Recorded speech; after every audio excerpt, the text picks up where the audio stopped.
Good morning dear students, welcome back. एक important topic के साथ हम लोग आज की क्लास की शुरुआत करेंगे और टॉपिक है motional EMF. Dear students, motional EMF को हम लोग डिस्कस करें इससे पहले कुछ बातें थोड़ी सी देखें जो प्रीवियस क्लास में हमने की थी, उन्हीं का प्रैक्टिकल एप्लीकेशन। देखिए, हम लोगों ने फ्लक्स के बारे में पढ़ा था, तो फ्लक्स या magnetic flux equals to B A cos theta, ऐसा हम लोगों ने पढ़ा था। डियर स्टूडेंट्स, यहाँ बी मैग्नेटिक फील्ड है, ए क्रॉस सेक्शनल एरिया है और थीटा जो है वो कहीं ना कहीं magnetic field vector as well as area vector के बीच का एंगल है। अब अगर मैं इस एंगल को यहाँ इस पर्टिकुलर फिगर में डिस्कस करना चाहूं तो डियर स्टूडेंट्स, ये क्रॉस के साइन दिए हुए हैं, तो क्रॉस के साइन का सीधा सीधा सा हमारा इंटरप्रिटेशन ये होता है कि magnetic field perpendicular inward to the surface है, यानी इस सरफेस में अंदर की तरफ है। गेटिंग द कॉन्सेप्ट और not? That is for magnetic field.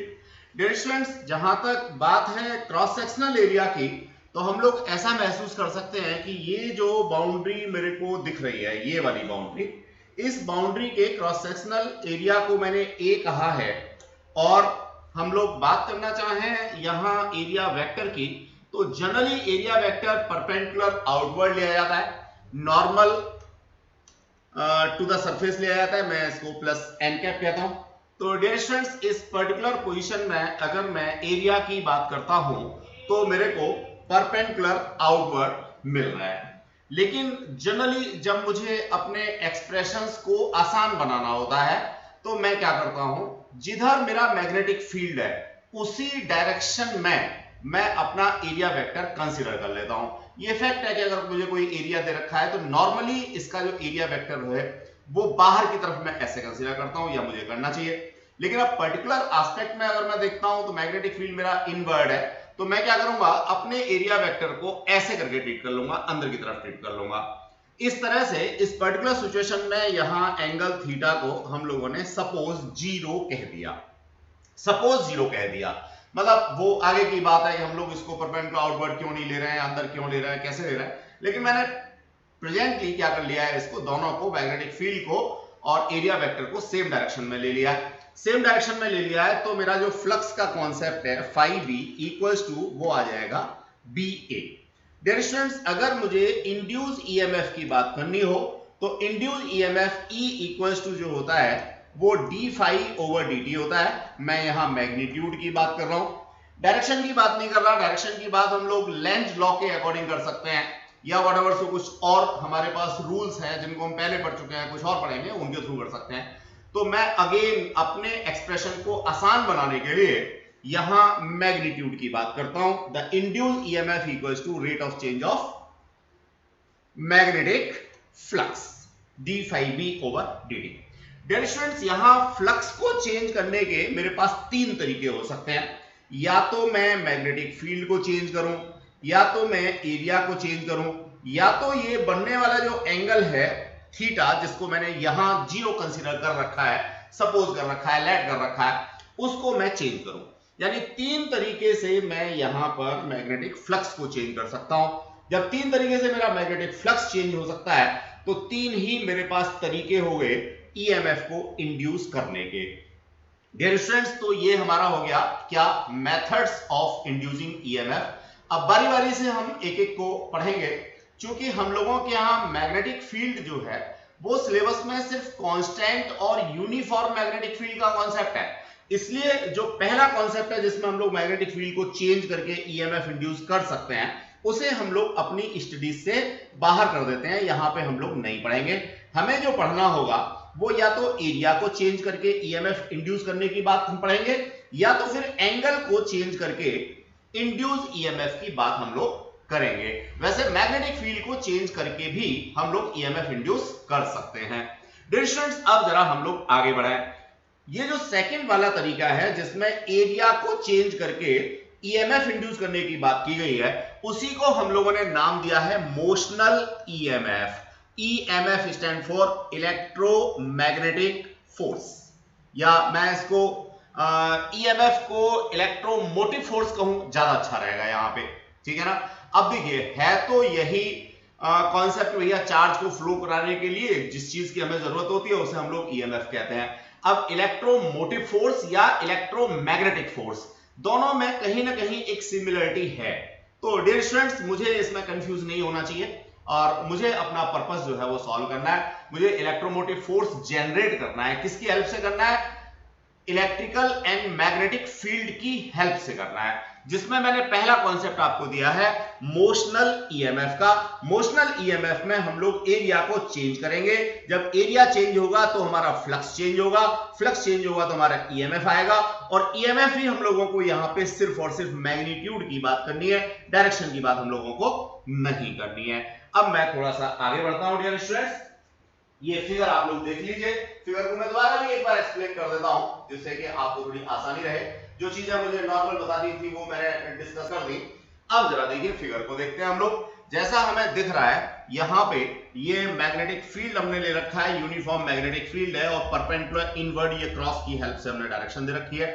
यहां से अगर मैं बात करता हूं तो ये मेरे पास कोई करंट कैरिंग कंडक्टर है। करंट फ्लो नहीं हो रहा है इसमें से, करंट कैरिंग कंडक्टर है, यू शेप में हम लोगों ने ले रखा है। इसकी जो लेंथ है वो हम लोगों ने L कंसीडर कर रखी है। आगे डेरिवेशन में हो सकता है इसको कैपिटल L हम लोग कंसीडर करेंगे, तो इसमें स्मॉल l और कैपिटल L में कोई अंतर नहीं है। ये जो इनिशियल डिस्प्लेसमेंट है इन दोनों के बीच, ये फ्लेक्सिबल एंड है। इस एंड को मैं आगे या पीछे ऐसे करके मूव कर सकता हूं, जो कि इसके साथ में टच रहेगा और इसके साथ में भी टच रहेगा। अगर मैं इसको अंदर लेकर के आऊंगा तो देखिए ग्रेजुअली एरिया मेरा कम हो रहा है। अगर मैं इसे बाहर लेकर के जाऊंगा तो ग्रेजुअली एरिया मेरा बढ़ रहा है। तो डियर स्टूडेंट्स ये पर्टिकुलर किसी टाइम पर जो लेंथ है इस लूप की वो है x। इस तरह से यहाँ पे जो एरिया हो गया इस लूप का वो हो गया मेरे पास L इंटू एक्स, या मैं कह सकता हूं small l into x, doesn't matter. Derivation में हम लोगों ने नाम दिया हुआ है, कैपिटल L दें स्मॉल l दें कोई फर्क नहीं पड़ता। अब मान लीजिए ये जो मेरे पास PQ स्लाइडिंग वायर है इसको मैं स्लाइड कर सकता हूं, ये v वेलोसिटी से अंदर की तरफ आ रहा है, पर्टिकुलर सिनेरियो है। तो मुझे यहाँ पे मैग्नीट्यूड फाइंड आउट करना है, इंड्यूस ईएमएफ का फाइंड आउट करना है। ऑब्वियस है जब मैं v वेलोसिटी से इसको अंदर की तरफ लेकर के आऊंगा तो इसका जो एरिया है वो क्या होता चला जाएगा? कम होता चला जाएगा। डेल्टा ए जो है वो नेगेटिव होगा या एरिया मेरा रिड्यूस होता चला जाएगा। तो again I am not considering here sine, लेकिन सिर्फ मैंने आपको क्लियर करने की कोशिश की है कि अगर मैं इसे अंदर लेके आऊंगा तो एरिया मेरा रिड्यूस होता चला जाएगा, डेल्टा ए मेरा नेगेटिव होगा, और अगर मैं इसको बाहर ले जाऊंगा तो डेल्टा ए जो है वो मेरा बढ़ेगा, यानी एरिया मेरा बढ़ता हुआ चला जाएगा। डियर स्टूडेंट्स जहां तक फ्लक्स की बात है तो देखिए फ्लक्स में बड़ा सिंपल सा फॉर्मूला हम लोग पढ़ के आए हैं। क्या पढ़ के आए हैं जरा देखते हैं। डियर स्टूडेंट्स फ्लक्स के लिए हम लोगों ने पढ़ा था phi equals to B A, normal concept. B मेरा वेक्टर क्वांटिटी, ए मेरा वेक्टर क्वांटिटी। अल्टीमेटली मैंने इसको लिख दिया B L x cos theta. Dear students B मेरे पास मैग्नेटिक फील्ड है, लेकिन एल एक्स जो है वो क्या है? कहीं ना कहीं इस लूप का एरिया है थीटा। देखिए थीटा जो है वो एरिया वेक्टर और मैग्नेटिक फील्ड के बीच का एंगल है, जिसको इनिशियली मैंने थीटा इक्वल्स टू 0 कंसीडर कर रखा है, सपोज कर रखा है, लेट कर रखा है, यानी जिस तरफ मेरा मैग्नेटिक फील्ड है उसी तरफ मैंने नॉर्मल टू सरफेस को कंसीडरेशन में ले रखा है। इस तरह से मेरा इनिशियल फ्लक्स जो है वो क्या हो गया? BLX हो गया। अब मुझे क्या चाहिए? फैराडे के लॉ की हेल्प से ईएमएफ चाहिए। तो डियर स्टूडेंट्स ईएमएफ की बात करूं तो अभी 2 मिनट पहले मैं डिस्कस करके चुका हूं कि EMF equals to what? d phi over dt। Dear students ये d phi over dt तो बिल्कुल सबको पता है, लेकिन ये माइनस का साइन क्या कहता है? एग्जैक्टली ये माइनस का साइन अगेन लेंज लॉ की वजह से आ रहा है, जो कि डायरेक्शन बताता है। तो मैं थोड़ी देर के लिए इस माइनस के साइन को इग्नोर कर देता हूं, मैं इसको पढ़ता ही नहीं हूं। क्यों नहीं पढ़ता? क्योंकि मैं यहाँ मैग्नीट्यूड निकाल देता हूँ, डायरेक्शन निकालने के लिए लेंज लॉ को यूज कर लूंगा, या व्हाटएवर सो मेरे पास आगे ये फ्लेमिंग्स राइट हैंड रूल दे रखा है, मैं इसकी हेल्प से फाइंड आउट कर लूंगा। डियर स्टूडेंट्स देखिए बड़ा नॉर्मल सा कॉन्सेप्ट, मेरे पास induce EMF E equals to क्या था? d phi ओवर dt था। मैंने यहां पे प्लेस किया क्या? BL dx over dt। Dear students b और l में मैं डायग्राम के अकॉर्डिंग कोई चेंज नहीं कर रहा टाइम के साथ, लेकिन जो x है x को मैं टाइम के साथ साथ कम कर सकता हूं या ज्यादा कर सकता हूं। अल्टीमेटली मेरा एरिया चेंज हो जाता है और ईएमएफ इंड्यूस का मैग्नीट्यूड जो है वो आ जाता है BLV। डियर स्टूडेंट्स, मैं समझता हूं यहां तक किसी स्टूडेंट को कोई दिक्कत नहीं होनी चाहिए। Where V is the velocity, L is the length and B is the magnetic field। तो इंड्यूस EMF का मैग्नीट्यूड मैंने निकाला और निकल के आएगा किसमें, वोल्ट में। इस तरह से मैंने यहां सिर्फ मैग्नीट्यूड की बात की है मोशनल EMF की वजह से, जिसमें मैं एरिया को चेंज कर रहा हूं। और एरिया को चेंज कैसे कर रहा हूं, वेलोसिटी को कंसीडर करके। यानी जो मेरे पास लूज वायर था, उस लूज वायर की मैं सिंपल सा क्या करता हूं, ओरिएंटेशन को चेंज करता हूं। कैसे करता हूं, अगेन मैं उसी फिगर की बात करना चाहूंगा, वही फिगर पे ले जाता हूं दोबारा से। ये मेरे पास आ गया। जो डेरिवेशन मैंने किया, बहुत छोटा सा डेरिवेशन किया, एलोब्रेशन कंपैरेटिवली काफी ज्यादा हो गया। तो EMF इक्वल्स टू मेरे पास क्या था, d phi over dt था। डियर स्टूडेंट्स, मैंने यहाँ पे वैल्यू लगाई phi की, तो that is d dlx over dt। अब देखिए L मेरा कांस्टेंट है और B मेरा जो मैग्नेटिक फील्ड है वो भी कांस्टेंट है। तो मैंने B और L को बाहर ले लिया, बचा मेरे पास क्या, dx over dt। dx over dt जो है वही ये वेलोसिटी है। तो डियर स्टूडेंट्स, अगेन मैं यहां पर साइन प्लेस नहीं कर रहा हूं, सिर्फ मैग्नीट्यूड की बात कर रहा हूं। अब वेलोसिटी मेरी अंदर है तो EMF किस डायरेक्शन में होगा, वेलोसिटी मेरी बाहर की तरफ है यानी एरिया इंक्रीज हो रहा है, तो क्या होगा, ये बात पढ़ने के लिए मैं एक आगे नया रूल पढ़ लेता हूं। उस रूल की बात करते हैं। तो देखिए वो हमारा नया रूल क्या था, जरा हम देखने की कोशिश करेंगे। यहां दे रखा है, पहले भी हम लोगों ने पढ़ा है, that is Fleming's right hand rule. तो dear students, Fleming's right hand rule को मैं यहां एक अलग अंदाज में डिस्कस करना चाहूंगा। कैसे करना चाहूंगा, इसी फिगर के ऊपर बताऊंगा, EMF की डायरेक्शन बताऊंगा, करंट की भी डायरेक्शन बताऊंगा कैसे। सबसे पहले तो मुझे क्या करना होगा डियर स्टूडेंट्स, अपने हाथ को स्ट्रेच करना होगा, यानी कि मेरे को रसगुल्ला खाना होगा। रसगुल्ला खाने से मुझे ये पता लगेगा कि मेरा राइट हैंड कौन सा है। जब मुझे ये पता लग जाए कि राइट हैंड कौन सा है, तो मैं इस राइट हैंड को स्ट्रेच करूंगा, जस्ट लाइक ये बंदूक बनाऊंगा। और बंदूक में क्या होगा, that is MBI, Maharashtra bank of India. Maharashtra thumb, bank first finger and बाकी ये 3 fingers. Maharashtra bank of India. M stand for motion of wire, B stand for magnetic field and I stand for induce current. अब dear students, कोई बच्चा कहेगा कि sir अभी तक तो आपने करंट का नाम ही नहीं लिया, करंट कहां से आ गई। देखिए निश्चित रूप से ऐसा मान के चलिए कि जहां पे EMF है वहां पे करंट फ्लो करना शुरू कर देगी, अगर सर्किट मेरा क्लोज है, सर्किट का कोई फाइनाइट रेजिस्टेंस R है तो। सब लोग जानते हैं क्या, I equals to E over R। Dear students, अगर मेरे पास ये लूप पूरा का पूरा कैसा है, क्लोज कंटिन्यूअस कर्व है, तो डेफिनेटली इसका अपना कोई रेजिस्टेंस होगा जिसको मैंने R कंसीडर कर रखा है, तो इसके अंदर करंट भी फ्लो होगी। एंटी क्लॉकवाइज फ्लो होगी, क्लॉकवाइज फ्लो होगी, यही मुझे जानना है। उसी के बेसिस पे मैं EMF की डायरेक्शन दे पाऊंगा। Again I stretch my right hand, that is MBI, Maharashtra bank of India. अब मुझे इसे लगाना कहां है, सबसे पहले M, मोशन। एक्चुअल में जहां मोशन हो रहा है, देखिए यहां इस वाले कंडक्टर के ऊपर, ये जो कंडक्टर आप देख रहे हैं, इस वाले कंडक्टर पे मोशन हो रहा है, तो M लगाना है। अब M ऊपर तो नहीं हो रहा, M हो रहा है मेरा अंदर की तरफ, तो अंदर की तरफ मेरा थंब आ गया डियर स्टूडेंट, जहां वेलोसिटी है।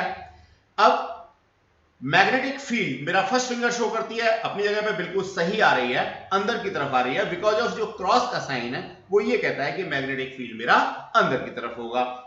ऑब्वियसली जिस कंडक्टर में मैं मोशन दे रहा हूं उसी में करंट की डायरेक्शन I मेरी नीचे की तरफ आती है अकॉर्डिंग टू। तो बच्चों ये आ गया मेरा करंट I का डायरेक्शन। कौन सी करंट I, जो इंड्यूस हुई है, जो अभी हम लोगों ने यहां पे ऊपर लिख रखी है, स्मॉल I से लिखी, कैपिटल I से लिखी, डजंट मैटर। जब मैटर आएगा, ट्रांजिएंट करंट्स का कॉन्सेप्ट आएगा तो बता देंगे आपको कि कैपिटल I कब यूज करना है, स्मॉल I कब यूज करना है। नॉर्मली हम लोग जब इंड्यूस EMF की बात करते हैं तो स्मॉल I ही यूज करते हैं। तो I की करंट आ गई। अब ऑब्वियस है, अगर मैं थोड़ी देर के लिए ऐसा सपोज कर लूं कि ये कंडक्टर मेरा ब्रेक है, यहां से टूटा हुआ है, करंट की डायरेक्शन ये इसमें होनी चाहिए, अगर ये कंप्लीट होता तो। इसका मतलब यहां ऊपर कहीं पॉजिटिव टर्मिनल मेरा इंड्यूस होगा और नीचे कहीं टर्मिनल कैसा होगा, नेगेटिव टर्मिनल होगा। इस तरह से ऊपर से नीचे की तरफ करंट का कॉन्सेप्ट आएगा। अब कोई बच्चा ये भी कह सकता है कि साहब हम जो है क्या करें, पॉजिटिव ऊपर लिया है तो करंट को ऐसे फ्लो कराते हैं। नहीं स्टूडेंट, आप एक्चुअल में जिस कंडक्टर में मोशन दे रहे हैं उसी कंडक्टर के ऊपर आप लोगों को एमबीआई को प्लेस करना है। आप ऐसा नहीं है कहीं भी लगा देंगे, ये ध्यान रखना है विशेष रूप से, ज्यादातर स्टूडेंट यही गलती करते हैं। तो अगेन देखिए, एम अंदर, बी अगेन परपेंडिकुलर इनवर्ट और आई नीचे। इसका सीधा सा मतलब ये हो गया कि भाई जो ऊपर वाला टर्मिनल है वो पॉजिटिव बनेगा, नीचे वाला टर्मिनल नेगेटिव बनेगा। डियर स्टूडेंट्स, इस करंट को ही मैं आगे बढ़ा दूंगा। तो देखिए लूप में पहले से ही करंट मेरे को दे रखी है, इस तरीके से करंट फ्लो करेगी। तो इंड्यूस करंट या इंड्यूस ईएमएफ की डायरेक्शन देने का सबसे बढ़िया तरीका यही है। तो मैं तो यही कहूंगा कि डेरिवेशन में जहां हमने ये माइनस का साइन दे भी रखा है तो you have to ignore it और simply you have to find out the magnitude of d phi over dt। तो that will be the concept of. Dear students, इसके बेसिस पे कंक्लूजन हम बहुत सारे निकाल सकते हैं कि एरिया कम हो रहा होगा तो क्या होगा, एरिया बढ़ रहा होगा तो क्या होगा, लेकिन उसमें ध्यान रखना होगा कि मैग्नेटिक फील्ड परपेंडिकुलर इनवर्ड है या आउटवर्ड है। तो डियर स्टूडेंट्स, 25 अलग अलग तरीके की चीजें पढ़ने से बेटर है कि हम लोग मैग्नीट्यूड निकालें मोशनल ईएमएफ में और डायरेक्शन प्रोवाइड करें किससे, फ्लेमिंग्स राइट हैंड रूल से, that is Maharashtra bank of India. M stand for motion of the wire, B stand for the magnetic field and I stand for the induced current। तो dear students, इस तरह से motional EMF का concept मेरा done होता है।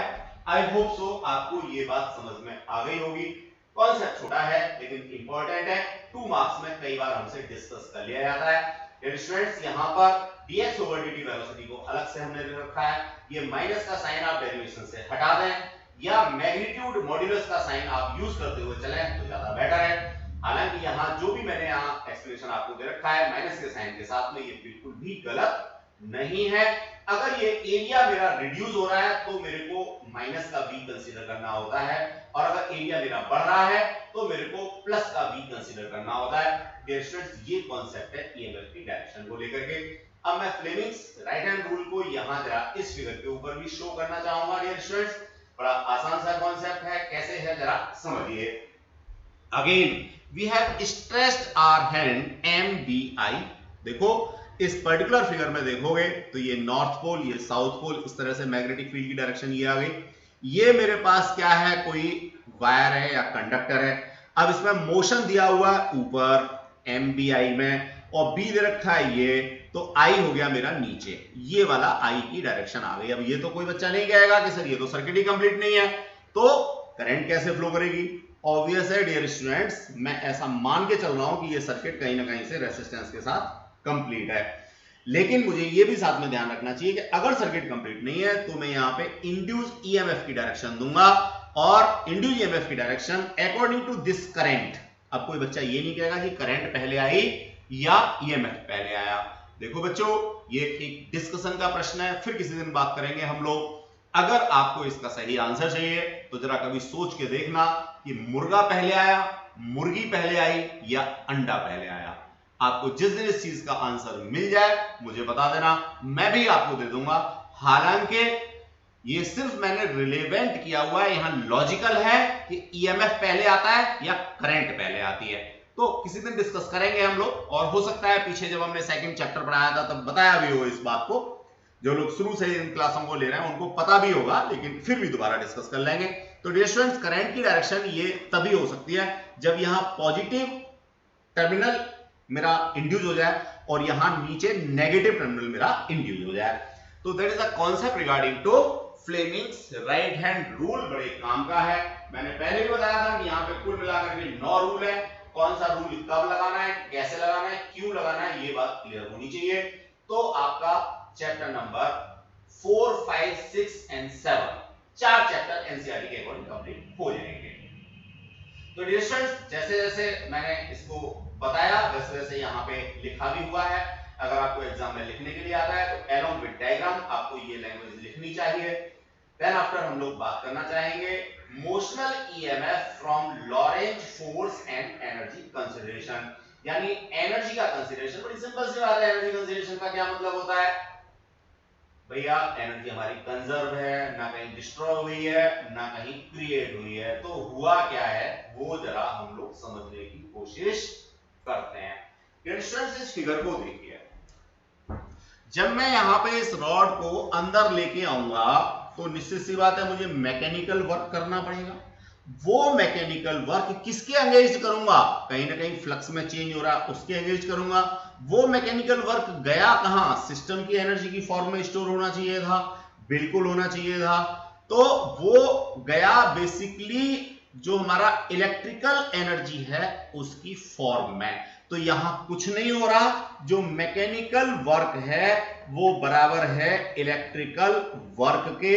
अगर मैं इसको प्रूव करना चाहता हूं तो मैकेनिकल पावर को मैं प्रूव करूंगा इलेक्ट्रिकल पावर के साथ। मैकेनिकल पावर क्या होती है? सब लोग जानते हैं, that is F into v, force multiplied by velocity. अब कोई बच्चा वर्क अपॉन टाइम मत कहना, बिल्कुल ठीक है भैया, वर्क अपॉन टाइम भी ठीक होता है, लेकिन सिनेरियो में मुझे क्या चाहिए, कैसे चाहिए, उसके अकॉर्डिंग F इंटू वी डाला है मैंने। इस तरह से अगर मैं बात करूं यहां पे इलेक्ट्रिकल पावर की तो ये होता है मेरा आई स्क्वायर आर। अब कोई बच्चा कहेगा सर हमने तो वी स्क्वायर ओवर आर भी पढ़ा है।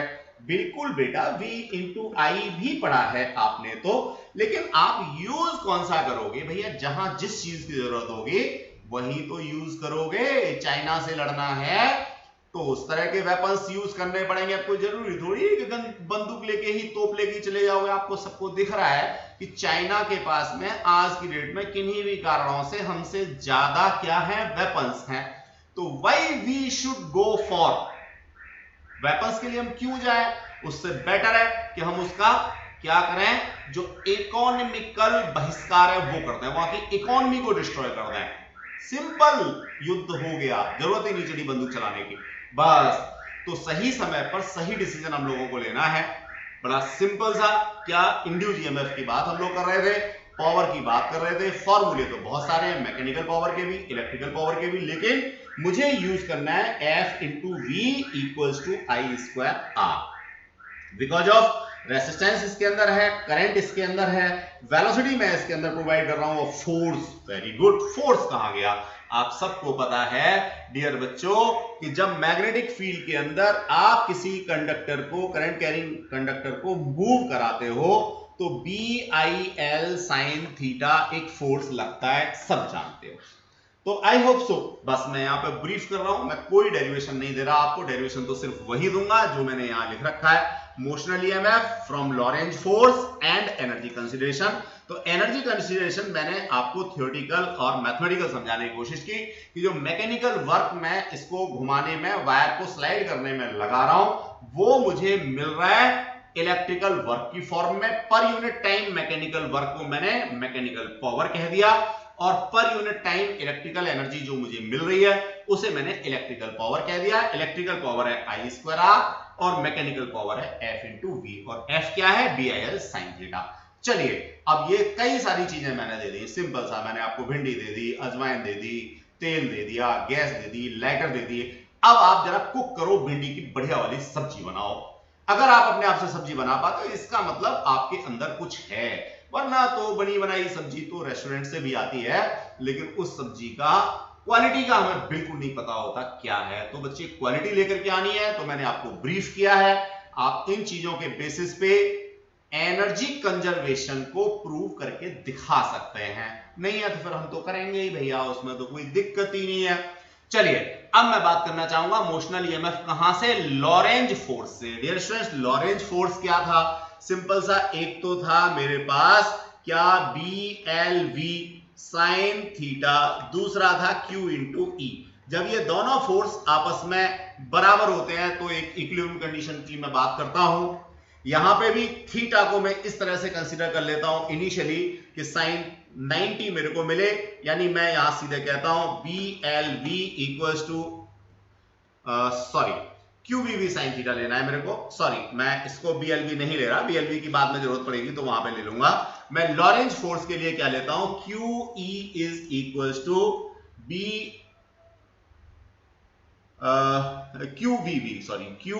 QBV, ये मेरे को कंसीडर करना है। और QBV में मेरे को क्या लेना है? साइन थीटा लेना है। थीटा को मैं इनिशियली क्या करता हूं? कंसीडर 90 डिग्री करता हूं। इस तरह से QE is equal to QVB मेरे को मिलता है डियर स्टूडेंट्स। Q से Q कैंसिल आउट करूंगा, एक जनरल सा notation E equal to V into B मेरे को मिल गया।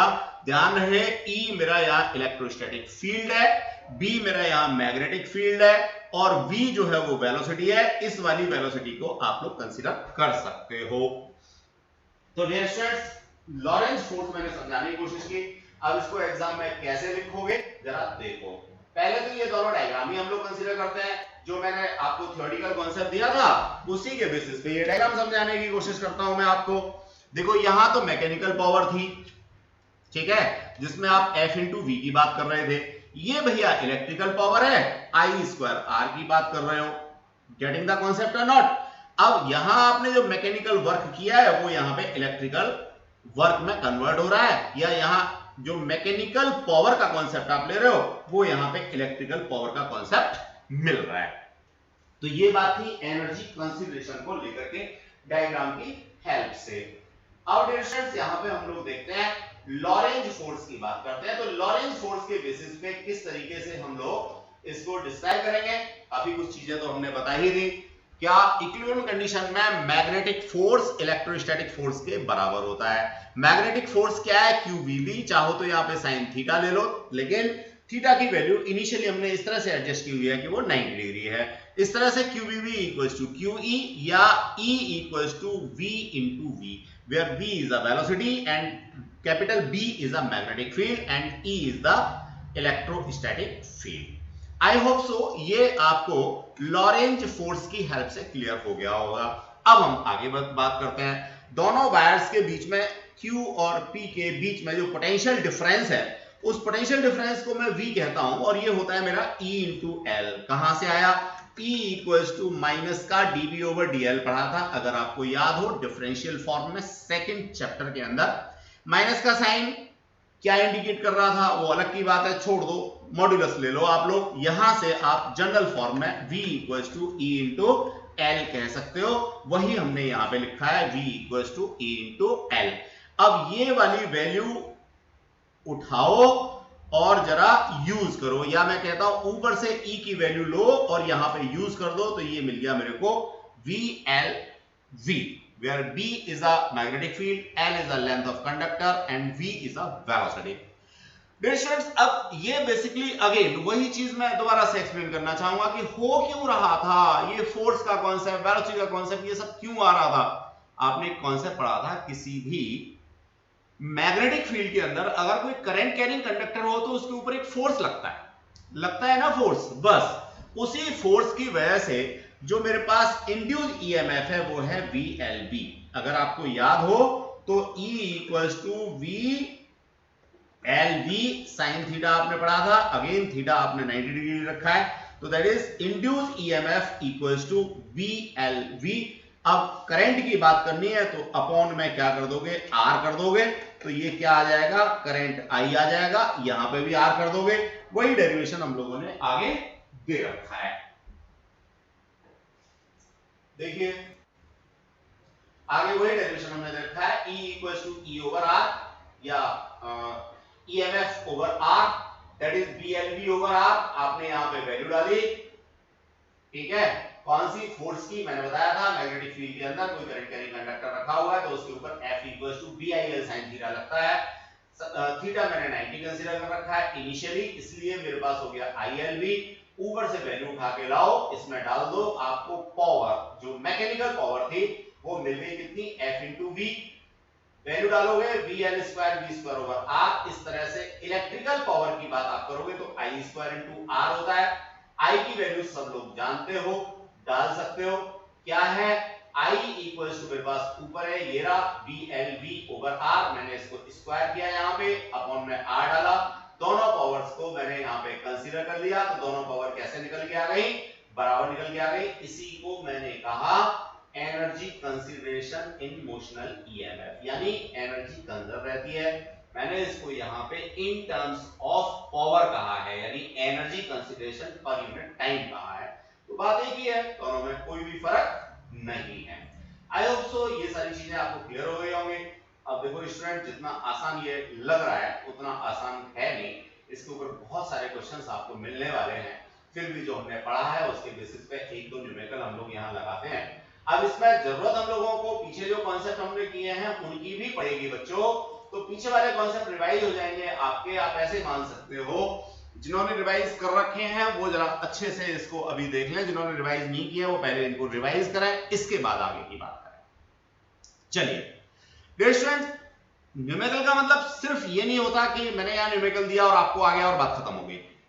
मतलब ये होता है कि मैंने एक न्यूमेरिकल कराया तो उससे आपको कितनी नई इंफॉर्मेशंस मिली। न्यूमेरिकल नहीं हुआ कोई दिक्कत नहीं है, एक न्यूमेरिकल नहीं हुआ ना, लेकिन एक न्यूमेरिकल नहीं किया इसका मतलब आपने लॉट ऑफ कॉन्सेप्ट्स को स्किप कर दिया। तो आपको न्यूमेरिकल छोड़ना नहीं है, आपसे नहीं होता है डोंट वरी, लेकिन छोड़ दिया तो ज्यादा खतरनाक है। तो बच्चों देखिए क्या है numerical, a railway track running north south. जब भी ऐसा कॉन्सेप्ट आए सबसे पहले आप लोग क्या करोगे, यहां पे ईस्ट वेस्ट नॉर्थ साउथ ये बना लोगे। अकॉर्डिंग टू दिस नॉर्थ से साउथ की तरफ रेलवे ट्रैक जा रहा है, ये रेलवे ट्रैक चला गया ये नॉर्थ से साउथ, ऊपर वाले के अकॉर्डिंग नॉर्थ से साउथ, ठीक है। तो मैं ये डायरेक्शन दे देता हूं ट्रैक की। Calculate the value of induce EMF, आपको इंड्यूस ईएमएफ की वैल्यू फाइंड आउट करनी है। कहां फाइंड करनी है, बिटवीन द रेल्स। अब रेल क्या है, ये ट्रैक की पहली रेल और ये ट्रैक की दूसरी रेल, ठीक है। When train passes speed 90 kilometre per hour, ये जो हमने यहां पे डायरेक्शन दी है वो ट्रेन की डायरेक्शन दी है, ये ट्रेन के डब्बे हैं और वो ऐसे आ रही है 90 किलोमीटर पर आवर से आ रही है बच्चों, ठीक है। The horizontal component of earth magnetic field at that place is this one। यहां पे जो horizontal component है जिसे हम लोग r cos dip के नाम से जानते हैं। अब जिन बच्चों को याद नहीं आया उनके लिए तो दिक्कत है, लेकिन जिनको याद आ गया बहुत अच्छी बात है, जिनको नहीं आया वो याद कर लो कि हॉरिजॉन्टल कंपोनेंट जो होता है वो क्या होता है, r cos dip होता है। तो r cos dip की वैल्यू जो है हम लोगों को ये दे रखी है, SI सिस्टम में वेबर है पर मीटर है, कोई दिक्कत नहीं है। यहां एंगल ऑफ डिप जो है वो 60 डिग्री दे रखा है डियर स्टूडेंट्स, तो डिप एंगल इक्वल्स टू मैं 60 डिग्री ऐसे करके यहां मेंशन कर देता हूं।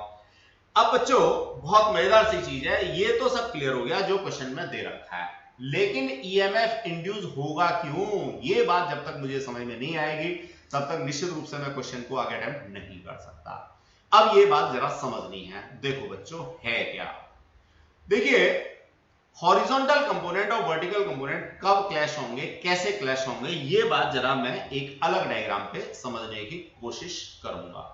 इसके लिए मैं क्या करता हूं, इसको पीछे छुपाता हूं और एक नया पेज यहां पे लेके आता हूं और उस पेज पे मैं आप लोगों को एक्सप्लेन करने की डियर स्टूडेंट्स कोशिश करता हूं। जरा देखिए ये मैं पेज ले आया और यहां पे अब कुछ चीजें मैं आपको बना के दिखाता हूं।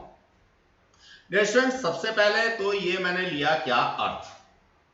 अर्थ पे यहां पे लिया मैंने कौन सा, ज्योग्राफिकल नॉर्थ। ज्योग्राफिकल नॉर्थ के पास में ये है मेरा मैग्नेटिक साउथ और यहां पे हो जाएगा मैग्नेटिक नॉर्थ। ये बात बड़ा ध्यान से समझना डियर स्टूडेंट्स, बहुत काम की चीज है। क्वेश्चन एक है, अगर पूरी क्लास इस एक क्वेश्चन पे भी लग जाए तो कोई दिक्कत वाली चीज नहीं है, लेकिन हमें बहुत कुछ यहां से सीखना है। अब जरा डियर स्टूडेंट्स मैं मैग्नेटिक फील्ड लाइंस की बात करता हूं। देखिए ये अर्थ का बाहर वाला हिस्सा मुझे दिखाई दे रहा है, मैं ऐसे मान सकता हूं कि ये है मेरा अर्थ का बाहर वाला हिस्सा, यहां पे मैग्नेटिक नॉर्थ है, ऊपर यहां मैग्नेटिक साउथ है। तो मैग्नेटिक फील्ड लाइंस जो है वो नीचे से ऐसे सरफेस के अलोंग आएंगी, सरफेस के अलोंग ऐसे आएंगी। इन मैग्नेटिक फील्ड लाइंस को मैंने ऐसे दिखा दिया, या मैं दूसरे ऐसे दिखा सकता हूं। ये मैग्नेटिक फील्ड लाइन है outside the surface of earth. अब इनसाइड सरफेस ऑफ अर्थ क्या होगा बच्चों, इनसाइड जो है सरफेस ऑफ अर्थ जो मैग्नेटिक फील्ड लाइंस होंगी बच्चों वो ये होंगी। इनसाइड आपको मैग्नेटिक के पता है क्या, साउथ से नॉर्थ की तरफ होती है, ये इनसाइड है और ये बाहर वाली आउटसाइड है। ये मैग्नेटिक फील्ड लाइंस का कॉन्सेप्ट हो गया। अब जरा बच्चों मैं यहां दूसरी तरफ बात करना चाहूंगा, किसके बारे में, मैं बात करना चाहूंगा यहां पे हॉरिजॉन्टल कंपोनेंट और वर्टिकल कंपोनेंट के बारे में। डियर स्टूडेंट्स जो हॉरिजॉन्टल कंपोनेंट है वो निश्चित रूप से मैं ऐसे कह सकता हूं कि ये वाला हॉरिजॉन्टल कंपोनेंट का कॉन्सेप्ट है। अगर मैं डिप एंगल की बात करता हूं तो देखिए डिप एंगल जो है यहां पे तो जीरो है, जो इक्वेटर है यहां पे तो जीरो है, और यहां पर जो डिप एंगल है वो है कितना 90 डिग्री। ऑब्वियस है कि जब 60 डिग्री डिप दे रखा है तो यहां कहीं की बात होगी, यहां पे कहीं dip angle equal to 60 degree आपका निकल के आएगा। ये सारी बातें क्लियर हो गई। इस तरह से मैं इक्वेटर के ऊपर जो वेस्ट ईस्ट में मेरे को दिख रही है, इक्वेटर के ऊपर मैं हॉरिजॉन्टल कंपोनेंट की बात करूंगा जो कि क्या होती है आर कॉस डिप होती है, तो ये h इक्वल्स टू आर के बराबर हो गई because of dip is zero here. और अगर मैं यहां हॉरिजॉन्टल कंपोनेंट की बात करूंगा तो यहां हॉरिजॉन्टल कंपोनेंट क्या होगा, जीरो होगा। ये क्या है, पोल्स हैं, आप इनको ज्योग्राफिकल पोल्स कह सकते हैं और आप इनको मैग्नेटिक पोल्स कहते हैं, क्योंकि मैग्नेटिक पोल्स में और ज्योग्राफिकल पोल्स में बहुत ज्यादा अंतर नहीं है, हम मान सकते हैं, बस अपोजिट जरूर है। चलिए अब जरा हम लोग वर्टिकल कंपोनेंट की बात करें। डियर स्टूडेंट्स, यहां पर जो वर्टिकल कंपोनेंट है v equals to R sine dip होगा। इस तरह से ये v मेरे पास जीरो हो गया, कहां, इक्वेटर पे, और यहां पे v इक्वल्स टू मेरे पास r के बराबर हो गया। आई होप सो आपको हॉरिजॉन्टल कंपोनेंट की वैल्यू, वर्टिकल कंपोनेंट की वैल्यू क्लियर हो गई होगी कहां पे कैसे होती है। अब जरा मैं बात करना चाहूंगा डियर स्टूडेंट्स कुछ और चीजों को लेकर के। वो और चीजों में क्या आता है, और चीजों में आता है कि क्लैशिंग कैसे होगी, या ये जो हॉरिजॉन्टल कंपोनेंट है और वर्टिकल कंपोनेंट है किस तरीके से एक्ट करते हैं। डियर स्टूडेंट्स, अगर मैं ये अर्थ की सरफेस कंसीडर कर लूं, ये अर्थ की सरफेस है, तो देखिए जो वर्टिकल कंपोनेंट है वो बिल्कुल किसी पेड़ की तरह से सरफेस पे खड़ा होता है। यहां ऐसे खड़ा होगा, यहां ऐसे खड़ा होगा, यहां ऐसे खड़ा होगा, यहां ऐसे खड़ा होगा। गेटिंग द कॉन्सेप्ट और नॉट? और जो हॉरिजॉन्टल कंपोनेंट है वो ऐसे होगा, ये जैसे इक्वेटोरियल लाइंस होती हैं। गेटिंग द कॉन्सेप्ट और नॉट? ठीक है। अब देखिए ये जो वर्टिकल कंपोनेंट है अर्थ की सरफेस पे खड़ा हुआ है, मैं अब ये मान लेता हूं कि ये हाथ जो है मेरा वो क्या है, हॉरिजॉन्टल सरफेस है, किसका, अर्थ का। इस पर वर्टिकल कंपोनेंट मेरा ऐसे खड़ा हुआ है, ये वर्टिकल कंपोनेंट खड़ा हुआ है। अब डियर स्टूडेंट्स, ये वर्टिकल कंपोनेंट जो है क्लैश होगा मेरा अगर मैं किसी भी वायर को किसी भी डायरेक्शन से हॉरिजॉन्टल मोशन देता हूं। अब देखिए यहां हॉरिजॉन्टल वर्टिकल आपको परेशान कर सकता है, लेकिन परेशान नहीं होना। ये वर्टिकल कंपोनेंट है जो अर्थ की सरफेस पे हर जगह पे ऐसे खड़ा हुआ है, उसकी वैल्यू क्या होगी, आई हैव एक्सप्लेन। यहां इक्वेटर पे जीरो होगी और पोल्स पे मैक्सिमम होगी, ठीक है ना, लेकिन हर जगह पे खड़ा ऐसे होगा। ये बेशक जीरो है लेकिन फिर भी ऐसे ही खड़ा होगा, ठीक है। अब कोई भी हॉरिजॉन्टल बॉडी में मूव कराता हूं, किसी भी डायरेक्शन में कराता हूं, तो वो वर्टिकल कंपोनेंट को क्लैश करेगी। अब जरा दूसरी तरफ देखिए, दूसरी तरफ ये देखिए कि ये मेरे पास है क्या, हॉरिजॉन्टल कंपोनेंट, और हॉरिजॉन्टल की कंपोनेंट की डायरेक्शन क्या है, हॉरिजॉन्टल कंपोनेंट की डायरेक्शन है ईस्ट वेस्ट, ठीक है। अब कोई बॉडी अगर नॉर्थ साउथ गिरती है ऐसे, तब तो इसको क्लैश करेगी। अगर कोई बॉडी ईस्ट वेस्ट गिरती है तो इसके पैरेलल हो गई, फिर तो नहीं क्लैश कर रही। तो ये बात मुझे समझनी है, नोट्स में चाहेंगे तो आप लिख लें, any body moving horizontally will clash vertical component at any point of earth. अब दूसरा लिखिए, a body falling in north south direction will clash horizontal component। अब तीसरा पैराग्राफ लिखिए, a body falling east west या west east will be parallel to horizontal component and it will not intersect magnetic field.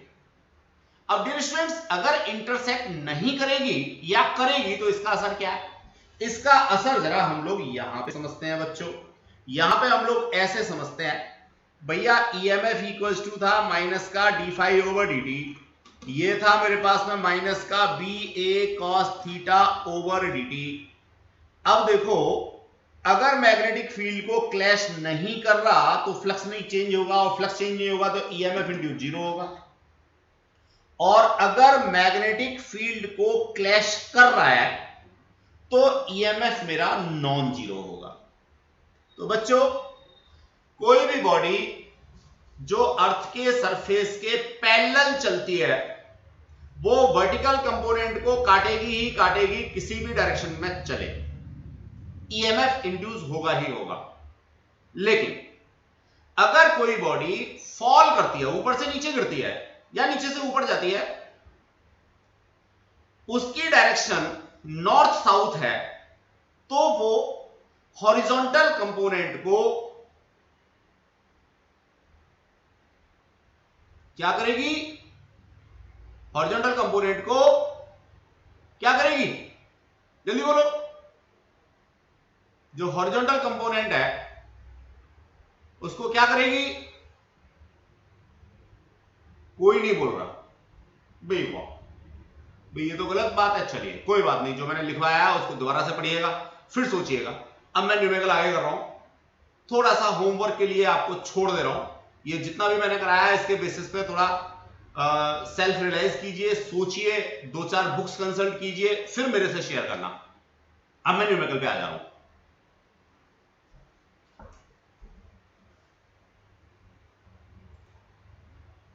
हाँ dear students, तो अब जरा इसमें देखिए, बड़ा मजेदार सा कॉन्सेप्ट है।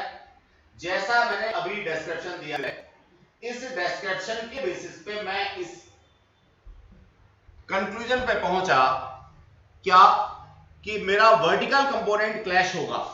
क्या होगा डियर स्टूडेंट्स? मेरा वर्टिकल कंपोनेंट क्लैश होगा। जब वर्टिकल कंपोनेंट क्लैश होगा तो मेरा ईएमएफ इंड्यूस बनेगा। फॉर्मूला मेरे पास ईएमएफ इंड्यूस का क्या है? BLV है। V वेलोसिटी है, L लेंथ है, B यहां पे मेरा वर्टिकल कंपोनेंट है जिसको मैंने VV लिख रखा है।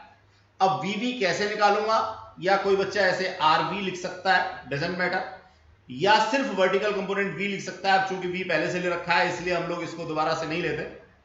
ये कैसे निकालूंगा? बड़ा सिंपल है। कैसे? Horizontal component equals to R cos dip था जो मुझे दे रखा है। अगर मैं यहां से R की वैल्यू निकालूं तो ये H अपॉन cos डिप हो गया। वर्टिकल कंपोनेंट क्या होता है सब जानते हैं, that is R sin dip. अब इस R की वैल्यू ऊपर से ला करके डाल दूं तो निश्चित रूप से मेरे पास vertical component BH tan theta मिल जाता है। BH का मतलब हॉरिजॉन्टल कंपोनेंट, यानी जो हॉरिजॉन्टल कंपोनेंट है BH, उसको मैं tan डिप से मल्टीप्लाई कर दूं तो मेरे को ये वर्टिकल कंपोनेंट मिल जाएगा। वर्टिकल कंपोनेंट की वैल्यू ये है। अब आगे कुछ बचा नहीं, ये मेरे पास वर्टिकल कंपोनेंट है जिसको मैंने RV लिख रखा है, या यहां पे आपके नोट्स में VV लिखा हुआ है, बात एक ही है।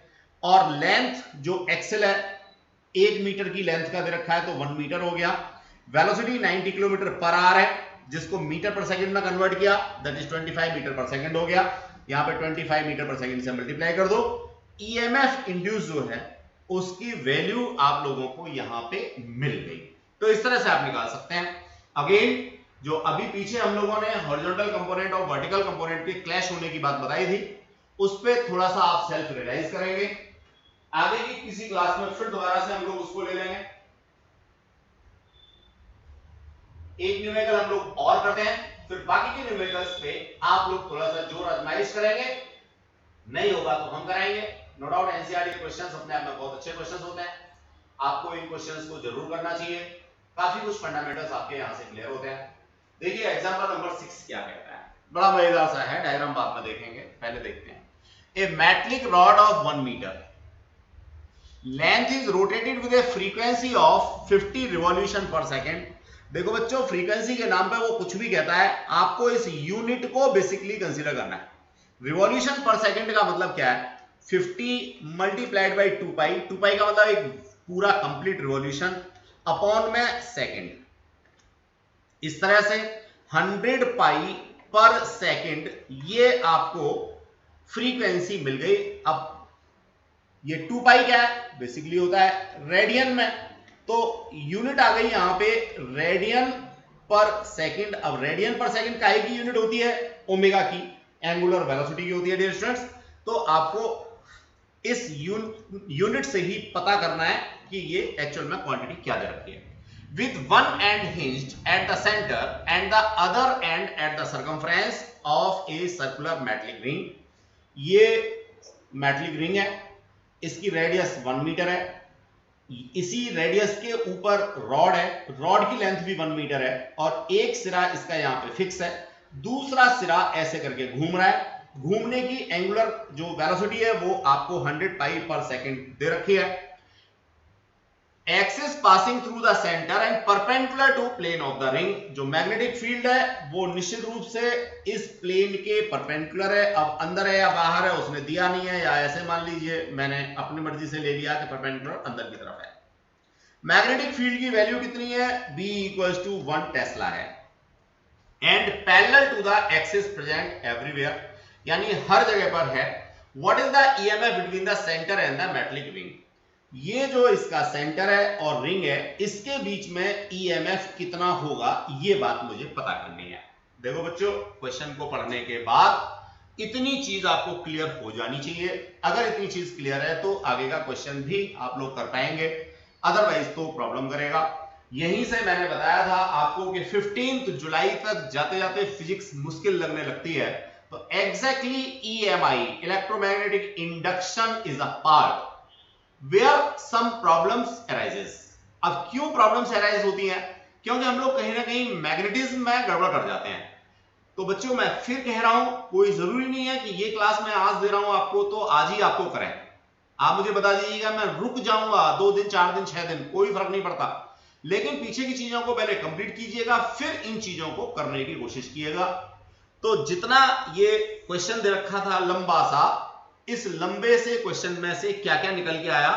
सबसे पहले ओमेगा मैंने निकाला रिवॉल्यूशन पर सेकंड की हेल्प से, फिर लेंथ ऑफ द रॉड मैंने निकाली 1 मीटर, फिर मेरे पास जो मैग्नेटिक फील्ड का कॉन्सेप्ट है 1 टेस्ला वो निकल के आया, एक सिरा इसका हिंज्ड है ये मेरे को निकल के आया, एक सिरा इसका घूम रहा है ये निकल के आया, जो मैग्नेटिक फील्ड है इस रॉड के परपेंडिकुलर होगा ये बात मेरे को निकल के आई, और निकालना क्या है मुझे? इंड्यूस्ड ईएमएफ निकालना है, ये बात निकल के आई। इतनी सारी चीजें निकल के आई। अब डियर स्टूडेंट्स, जो मेरी ग्रेस्पिंग थी वो मैंने यहां कर ली। अब जरा मैं आगे जो फिगर है, यही वाली फिगर, इसको दोबारा से नीचे देखता हूं, उसमें कुछ चीजों को पढ़ता हूं और क्वेश्चन को आगे बढ़ाता हूं।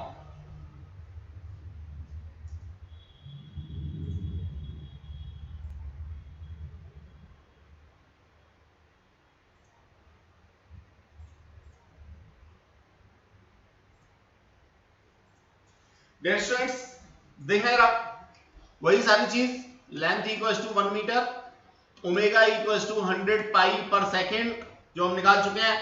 ये मैग्नेटिक फील्ड परपेंडिकुलर इनवर्ड है, इसकी वैल्यू 1 टेस्ला। अब होगा क्या? ये वाला जो एंड है ये तो फिक्स है, लेकिन ये वाला एंड मेरा चल रहा है, ओमेगा एंगुलर वेलोसिटी है, तो v equals to R omega की हेल्प से मैं इसकी वेलोसिटी निकाल सकता हूं।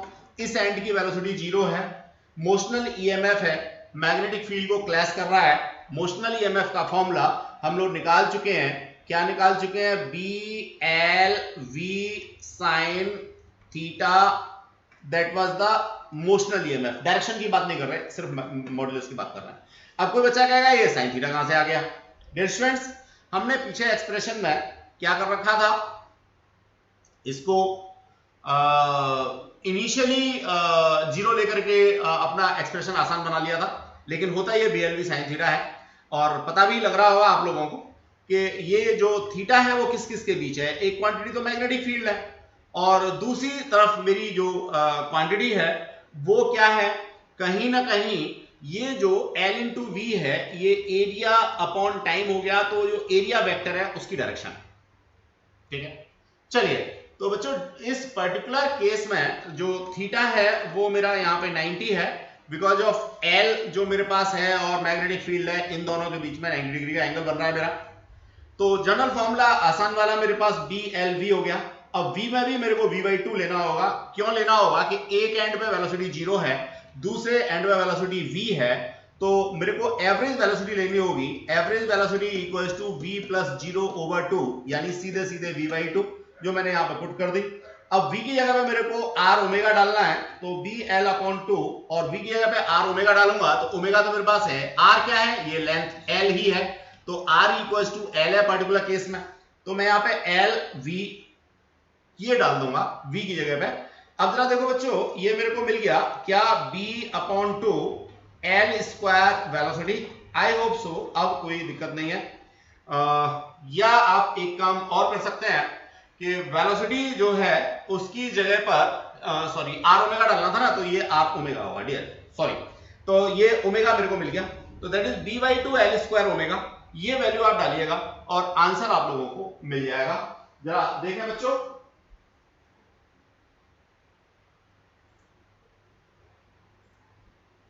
ये देखिए L हमारे पास आ गया, F हमारे पास आरपीएस है, B इक्वल टू हमारे पास है, यहाँ पे सीधे सीधे फॉर्मूला डाला हमने B पाई L स्क्वायर F।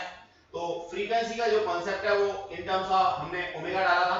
आप चाहें तो यहाँ से डायरेक्टली इस तरह से भी कर सकते हैं, बाकी बेहतर वही होगा जो मेथड मैंने आपको बताया, उसके बेसिस पे आप और भी बहुत सारे क्वेश्चंस को कर पाएंगे। तो डियर स्टूडेंट्स, आज की क्लास में यही ओवर करना चाहूंगा। जो रिमेनिंग चीजें हैं वो रिमेनिंग चीजें हम लोग नेक्स्ट क्लास में पढ़ेंगे, अदर मेथड्स की बात करेंगे। तो मोशनल ईएमएफ पे कई सारे क्वेश्चंस आप लोगों को मिलते हैं। आई होप सो आप उन क्वेश्चंस को सॉल्व करने की कोशिश करेंगे, बाकी की बातें करेंगे हम लोग नेक्स्ट क्लास में।